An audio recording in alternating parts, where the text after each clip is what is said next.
Yeah, well, it's these concepts. These are complex situations when you find men and women who are sexually attracted to each other and they're working in confined environments for long periods of time, and they essentially spend more time with the people they work with than they do with their lovers and their wives and their husbands. And it's weird. You know, men and women interacting with each other in closed-in boxes is weird. And that's what an office is. It's a closed-in box.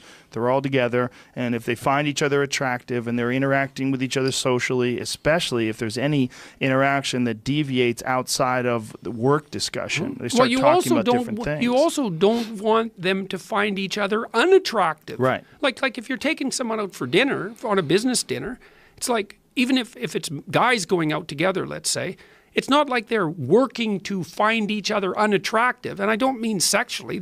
You want to manifest yourself as attractive. You want to enjoy each other's company. Yes, you do. Yes. And you want to be charismatic and you want to be witty and all of those things. And that shades, especially when you add, assuming a heterosexual environment, you add a heterosexual component to that, the borders become fuzzy. And so I was talking about border conditions. Yes. So, well, if we're going to have a conversation about this, let's talk about the border conditions. Oh, no, we can't do that. It's like, I thought that's the discussion you guys wanted. Why do you continue to agree to have these conversations that are going to be edited?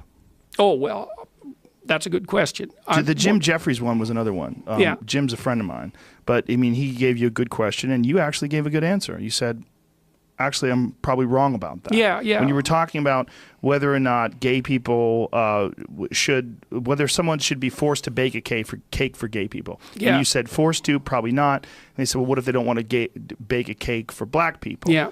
And he said, well, actually, they probably should be forced to. Yeah, well, okay, I'm probably wrong. Yeah, well, I was probably wrong in everything I did in that part of the discussion because I hadn't thought that issue through enough to actually give a good answer. You didn't expect that issue because this is not something you talk about commonly. No, and it's actually complicated, right? I mean, obviously, the whole "I won't serve you because you're black" thing is not good. But then again, you also have the right to choose who you're going to affiliate with. But then that's complicated because it's a commercial circumstance. And then if you're making a cake, is that the same as serving or is that compelled speech? It's like, oh my God, these are border cases that cause a lot of controversy. I don't mean serving black people, obviously, that's not a border case. But these cases that cause a lot of controversy is where two principles are at odds and it isn't exactly clear where to draw the line. Right. And I'm not happy with my answer to that, but I hadn't spent the week it would take to think through the issue and really have a comprehensive perspective on it. And you didn't expect that to be a subject anyway. No. How long did you talk to Jim for? Oh, I think about 45 minutes, maybe an hour, and quite a long time. Oh, 2 minutes. Yeah. Well, my daughter has told me, and my wife as well, my son as well, in these discussions, we've been thinking about how to handle the media, which is, oh God, a very complicated question. And one hypothesis being, don't do interviews that will be edited. And I've thought about that and been thinking about it, and that might be the right answer. It might be the right answer going forward. I think it is the right answer. Well, it could easily be. Although it's the only way you can't be misrepresented. True. Because all of the problems that I've seen with you, all of them, come from you being edited.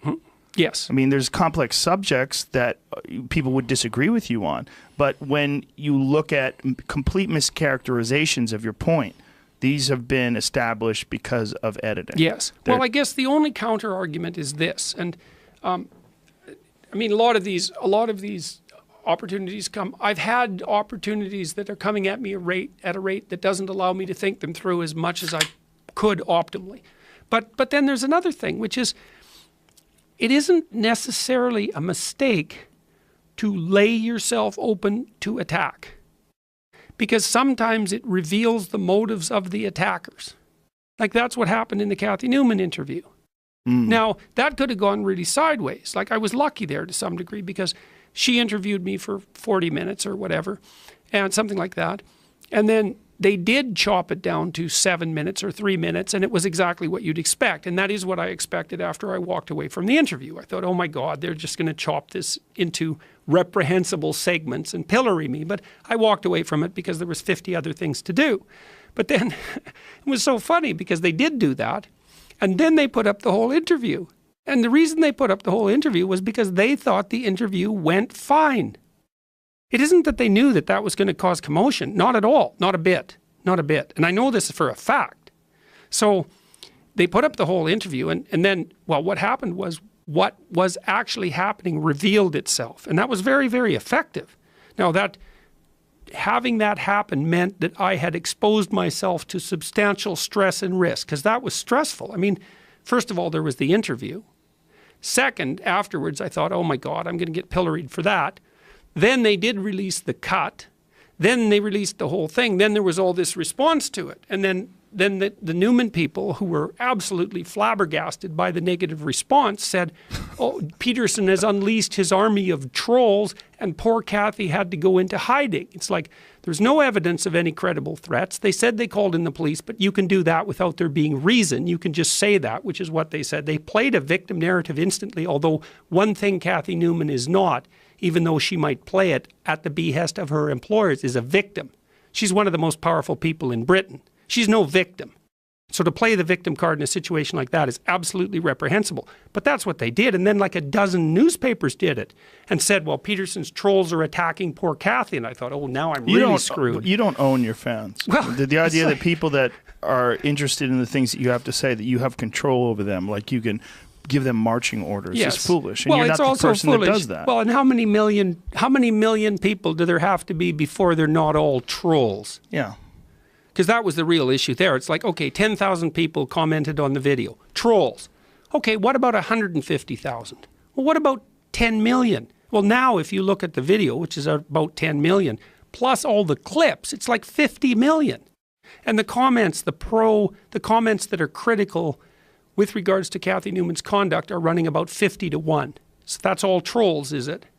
I don't think so. It's preposterous. That narrative's preposterous. But you see, that was a good example of taking the risk. Yes. And I'm not saying it's justified, and I think that it's very, very stressful, you know. But you know, you take the bad along with the good. And maybe it's time for me. It might be time for me just to disappear to some degree altogether. You know, do you worry about being overexposed? Oh, definitely. I've been worried about that for a long time. Yeah, and is there any benefit in that? Is there any benefit in more exposure? Are we talking about the same thing we were talking about earlier with regards to men working insane hours? I mean, is your message out enough that you don't have to do these ridiculous interviews constantly? Maybe. Yeah. Well, and I don't want to turn into a parody of myself and all of that. I mean, I think, and I am trying to handle this, and I've got people who are advising me. We're trying to figure it out. I think that this tour is a good thing. Yes. But that's very controlled. I think that it's also completely unedited. Yes, exactly. It is. And long-form conversations. Yes, and I think that coming on your podcast and talking to Ruben on his shows and so forth, I think that's good. The interaction with the journalists, I'm certainly not taking anywhere near the number of opportunities that I have in front of me. Right? We are trying to be very careful in picking and choosing, but that doesn't always go well. And it could be that I shouldn't do anything that is edited at all. That's certainly possible. So, well, this is the problem. You speak in these long form podcasts and interviews, and you get a chance to extrapolate and unpack some pretty complicated issues and compare them to other complicated issues and try to find meaning and middle ground and try to illuminate certain positions. When you expose yourself to editing, you expose yourself to someone's idea of what the narrative should be and how to frame your positions in dishonest way. I mean, and you're seeing it time and time again. Well, and it exposes the problem with media. Look, I went to the Aspen Ideas Festival last week, which is a whole story in and of itself. But I was interviewed there by a journalist from the Atlantic Monthly. And it was a relatively long-form interview. I think we talked for 40 minutes, something like that. And it's going to be edited. Now, I trusted her. I trust her.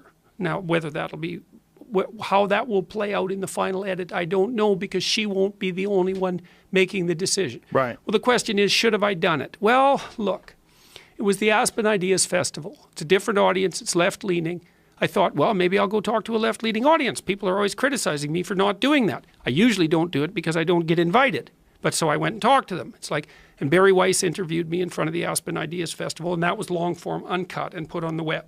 And so maybe that was useful. The Atlantic thing, well, it might be good. We'll see. It does expose me to the risk, though, because it'll be edited. So, and was it wise to do it?